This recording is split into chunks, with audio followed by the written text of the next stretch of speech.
Please cast your vote responsibly.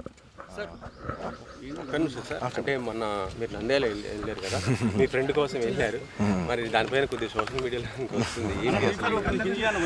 Firstly, I would like to tell I am not politically aligned with any party అండి. నాకు ఒఫిషియల్గా ఏ పార్టీతో సంబంధం లేదు.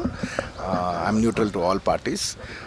నా అనే వ్యక్తులు ఏ పార్టీలో ఉన్నా పార్టీకి సంబంధం లేకుండా నేను వ్యక్తిగతంగా వాళ్ళకి నా సపోర్ట్ ఇస్తాను.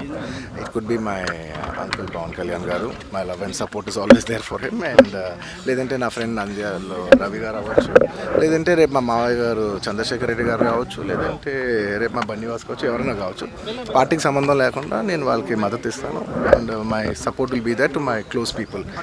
అండ్ మీరు పర్టికులర్ అడిగిన దానికి నంద్యాల దాని గురించి చెప్పాలంటే, రవిసింగారెడ్డి గారు నాకు ఎన్నో ఏళ్ళుగా, గత 15 ఏళ్ళుగా మంచి ఫ్రెండ్. అండ్ ఎప్పటి నుంచో నేను ఒక మాట అన్నాను, బ్రదర్ మీరు ఎప్పుడైనా పాలిటిక్స్లోకి వస్తే ఖచ్చితంగా నేను మీ ఊరు వచ్చి మీకు సపోర్ట్ చేస్తాను ఎప్పుడు అనేవాడిని. నేను మాట ఇచ్చాను.